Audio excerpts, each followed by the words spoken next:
We are. Tell me about your day so far. What'd you say? Well, today we went. You said, what did we do so far? Oh, whoops, sorry. Wow. I'm trying to keep this sitting there like that. Today we went to. We got a bunch of. We talked to a bunch of kids and got their story, which was very cool, about what it's like to be hungry. It was very sad, very hard to listen to because that's, my kids have never missed a meal, right, or a snack for that matter. And these kids, some of them go days, a couple days without eating. That was really hard to hear. Yeah, yeah. There's one kid that says he gets to eat every day that he goes to Africa New Life for school, but since they don't have school on the weekends, he doesn't eat on the weekend, and most of his family doesn't eat much during the week either. Wow. Yeah, and a lot of times there's not enough at their house because there's a lot of kids. So that was hard to hear. But then after that, we went to did a couple sponsor visits, home visits. Cool. And that was fun. Went to one. There is a young boy who was in the sponsor program, but his mom got remarried, and what happens here a lot is that when mom remarries, the stepfather doesn't want any memories of the former life, so the older children are not invited into the house. Oh, wow. They're kicked out. They're kicked out. So this boy is probably 15. Pardon us. Pardon me. He's probably 15, and he was a sponsor child.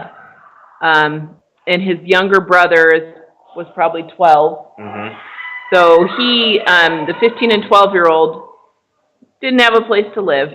So the 15-year-old says he needs to be out of the sponsor program, took himself out of the sponsor program so that he could get a job and take care of his younger brother. So he has a job making bricks or whatever he can do. Then there's another boy who's not his... I was getting there. So then there's another boy. So while these two do not have a place to live, they finally have a house that's made of mud or clay kind of house. I don't want to interject. That's probably smart on your part. Yeah. So there's Somebody's getting a little punchy after a few hours of flight. About that jet lag. Yeah. Yeah. Dave's losing his ever-loving mind behind you. Right? Anyway, so while the older one finds a place to live, and then there's another boy who is not related to them, who's probably about 12 too, that they take in. So there's 3 boys, and the older one is taking care of both of them. Wow, what responsibility at such a young age. Yeah, so we got to affirm him and say, wow, that was a man-sized decision that you made, and that, God's going to reward you for that. And so he just takes care of those boys. They respect him, and he has changed those boys' DNA by making sure they stay in the program. They're both sponsors. Both those boys have sponsors, and they go to Africa New Life. They get a meal every day. He makes sure that he works so that they have food. And those boys have dreams. Those 2 younger boys, one wants to be a doctor, the other one wants to be a pilot. And the boy that takes care of them, he wants to be a doctor someday. And so we got to tell him, you know what, this is just temporary. You can still be a doctor. You can be anything you want to be. And it was just really neat. Because we were on the radio, they treated us very respectfully. They brought chairs and wanted Dave and I to sit. I mean, there's all these kids, like we were royalty. And we're like, you should be sitting in this chair. You deserve to be honored for what you're doing. And it was just a very special time for us to be able to try to honor him and esteem him for what he was doing.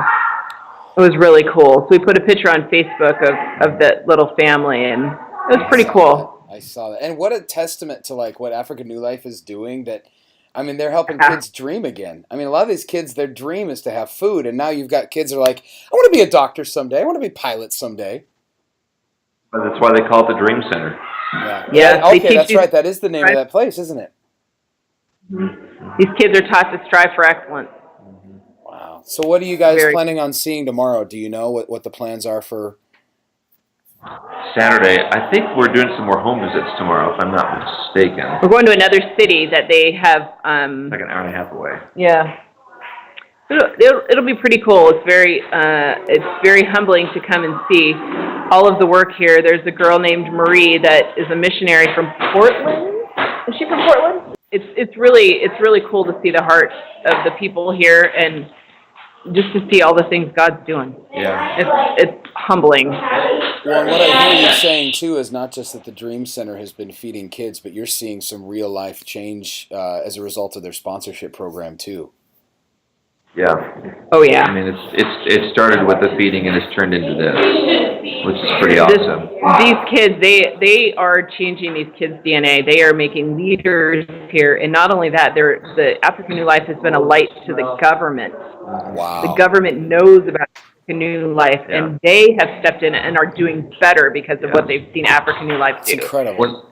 One of the things to us was that the local leaders are required to set goals each year. Uh-huh. And so each year, their supervisors in the government review their goals and how well have you done. And even if they're an elected official, they could be fired from their job if they're not improving the city that they are over. And so when a group like African New Life comes along and says they want to improve the schools, they want to help the kids, the leader jumps right in and says, well, how can we make that happen? Because it makes them look good. Mm-hmm. And it makes their city and their country look good. So that's awesome. That is awesome. Yeah,